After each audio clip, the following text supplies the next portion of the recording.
नमस्कार। आइ हम गुड़ और आंवला के चटपटेदार मुरब्बा लऽ कऽ आयल छी। एहिमे जे सामग्री लागत से बता रहल छी।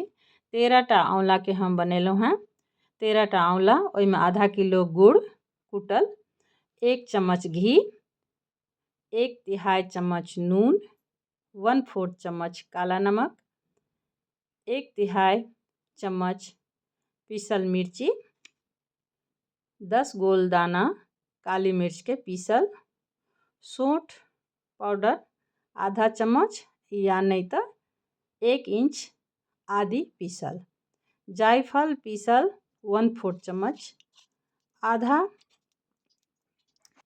नींबू के रस, आधा नींबू के रस, लौंग 4टा, दालचीनी 1 इंची, इलायची 2टा, 1/4 पीसल हल्दी, 1 चम्मच खरबूजा के बिया।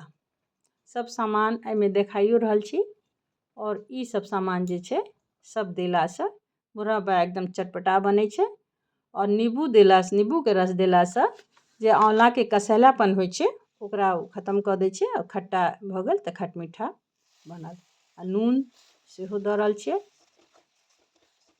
एना अपना सब जे मुरब्बा बनबै छियै मीठ मीठ रहै छै तऽ ओतेक लोकके नहि खायल होइ छै, लेकिन एहिमे सब चीज पौष्टिकवला सब मसाला जते छै सब एहिमे फायदामंद छै। और ठंडमे ई आंवला के मुरब्बा बनैत अछि, बहुत स्वादिष्ट और पौष्टिक होइ छै। ताहि दुआरे एक बेर जरूर ट्राई करी। और एकरा रोटी, पराठा, पूरी जाहिमे खायब सबमे नीक लागत।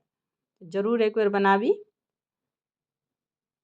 हम टेस्ट कऽ चुकलहुँ हेँ, बहुत नीक बनल अछि, ताहि दुआरे हम ई शेयर कऽ रहल छी।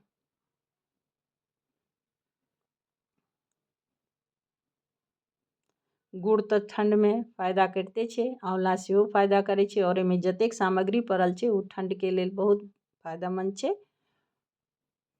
ताहि दुआरे ई आंवलाके मुरब्बा, ओना चाही तऽ चीनियोमे बना सकै छी, लेकिन गुड़ बेसी फायदामंद होइ छै। ताहि दुआरे हम गुड़मे बनेलहुँ हेँ।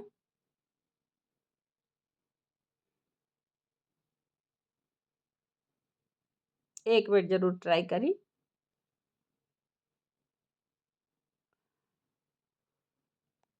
धन्यवाद।